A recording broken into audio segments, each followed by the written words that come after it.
Good morning, everyone. Thank you for joining us today. So, in our last explainer, we introduced TRiSM as this new essential rulebook for AI. But that begs the question, why does AI need its own rulebook? I mean, we've been managing software risk for decades, right? Why isn't that enough? Well, the answer is that AI brings a fundamentally new and kind of weird class of threats to the table. We're talking about moving way beyond just code bugs and server outages to explore dangers that are native to systems that actually learn. So today, let's break down that unique threat landscape. Here's how we're going to tackle this. We're going to look at 4 critical threat areas. We'll kick things off with data bias, what I like to call the original sin of AI, because it corrupts everything from the very start. Then we're going to try to peer inside the black box problem and figure out why we so often have no clue how an AI makes its decisions. From there, we'll dive into the wild world of adversarial deception, where attackers can literally manipulate an AI's perception of reality. And finally, we'll look at what happens when these complex systems interact with our own and the risk of massive systemic failures. Each one of these is a critical piece of the puzzle. All right, let's get right into it with the most foundational risk of all. We call this data bias, the original sin for a reason. It's the source from which countless other harms are born. And the key thing to get here is that this isn't a problem with faulty code. It's a flaw that's deeply embedded in the very data the AI learns from. So what is the single most pervasive, most socially significant risk in modern AI? It's data bias. You see, an AI model isn't some kind of magic oracle. It's really just a mirror. It perfectly reflects the data you train it on. And when that data is a reflection of our world, a world with all of its messy history, its injustices, and its inequalities, the AI doesn't see those as flaws. No, it learns those patterns as objective truth, and then it automates them, amplifies them at machine speed, and does it all under this dangerous disguise of being technologically neutral. Now, bias isn't just one single thing. It has a nasty habit of creeping in from all over the place. First, you've got historical bias. I mean, think about it. If you train a hiring AI on 50 years of data from a male-dominated industry, what's it going to learn? It's going to learn to prefer male candidates because the past's bias just became the future's logic. Second, there's representation bias. Early facial recognition systems were trained mostly on pictures of white men. The result, they were notoriously inaccurate for women and people of color. The model wasn't evil, just incompetent, because its view of the world was skewed. And finally, there's the more subtle measurement bias. This is when you use a flawed proxy for what you actually want to measure. For example, using arrest data as a proxy for crime. If one community is over-policed, they'll have more arrests. The AI will see more crime, and it'll recommend sending even more police, creating a vicious, discriminatory feedback loop. And this is not theoretical, not at all. Let's look at the COMPAS algorithm. This was a real tool used in the U.S. justice system to predict the likelihood that a defendant would reoffend. And judges were actually using these scores to make huge decisions about things like bail and sentencing. So back in 2016, the investigative team at ProPublica decided to put this AI on trial. And what they found was just shocking. The algorithm was twice as likely to falsely flag Black defendants as being high risk compared to white defendants who actually went on to reoffend. This chart shows that error rate disparity perfectly. On the flip side, white defendants were much more likely to be incorrectly labeled as low risk. So here's the key takeaway. The model wasn't just making random mistakes. It was making racially disparate mistakes, systematically putting one group at a disadvantage. Now here's where it gets really tricky. The developer of the algorithm defended it, saying it was well calibrated. And technically, they were right. A risk score of 7 meant the same probability of reoffense for both Black and white defendants. But this revealed a really troubling mathematical paradox in AI fairness. It's often impossible to make a model that has both equal error rates and is well calibrated at the same time. You literally have to choose which definition of fairness you want to prioritize. The COMPAS case was a wake-up call. It proved that an AI can be technically correct by one metric while producing systematically unjust outcomes by another, hiding that deep bias under a cloak of objectivity. Okay, so we've covered the risk that gets baked into the data. Now let's shift gears and look at the risk inside the model's process. This is what we call the black box problem, this profound and frankly kind of spooky difficulty in understanding how our most powerful AIs actually arrive at their decisions.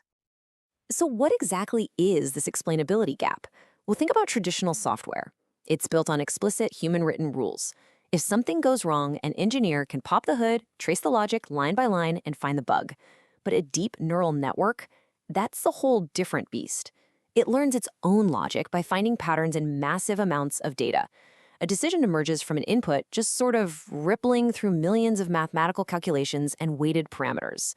The reasoning is smeared across this high-dimensional space that is completely opaque, even to the people who created it. We see what goes in and we see what comes out, but the process in the middle is a total black box. Now, this opacity isn't just a fun academic curiosity. It's a fundamental risk with huge real-world consequences. First, it completely erodes trust. I mean, a doctor isn't going to use an AI's diagnosis if it can't provide a medical rationale. It also makes debugging a nightmare. How on earth can you fix a failure you can't even understand? This lack of insight also lets hidden biases fester, like a model secretly using something like a zip code as a proxy for race.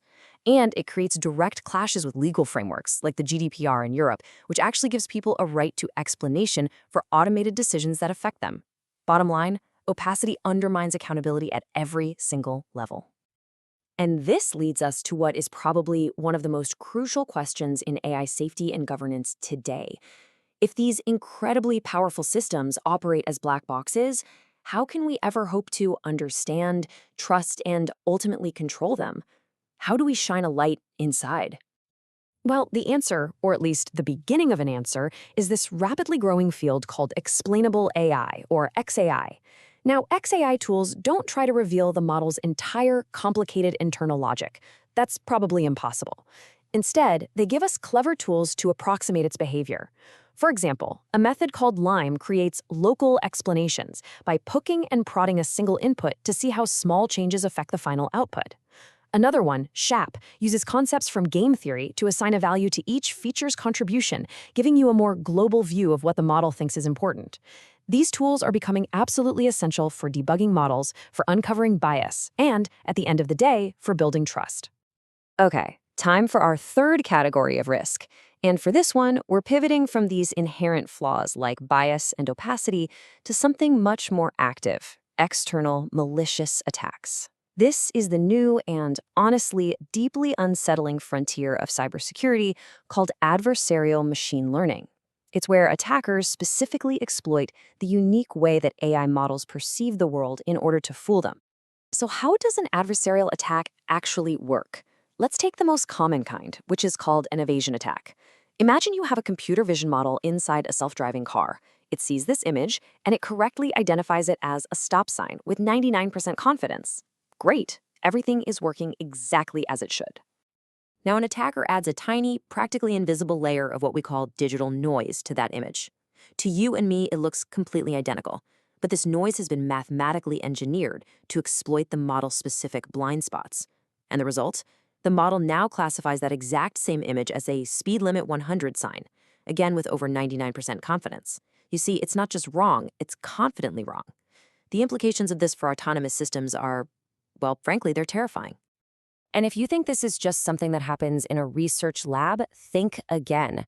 A related technology, deepfakes, is already being used by criminals. Deepfakes are a product of what are called generative adversarial networks, or GANs. In a famous case from 2019, scammers used a voice deepfake to perfectly impersonate the CEO of a German company. They called a subsidiary in the UK, and using a perfect clone of the CEO's voice, accent, tone, everything, they ordered the UK executive to make an urgent wire transfer. The executive was totally convinced and sent the $220,000. This was a huge moment because it proved that deepfakes are a powerful new weapon for fraud that basically erodes our trust in everything we see and hear online. All right, for our final section, we're going to zoom out. We're moving beyond risks in the data, risks in the model, or even risks from specific attacks. We're going to look at the risks that emerge when AI systems are finally deployed out into the messy, dynamic, and totally unpredictable real world. These are the operational risks and the so-called black swan risks that can lead to massive, unexpected failures. One of the biggest operational risks out there is something called model drift. You have to remember, an AI model is a static snapshot of the world based on its training data. But the real world, as we know, is constantly changing.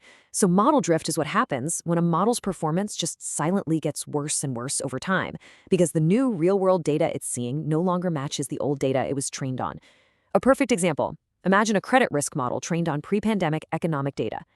The second a lockdown hits and consumer behavior goes haywire, its predictions would become completely unreliable, maybe even dangerous, without constant monitoring and retraining.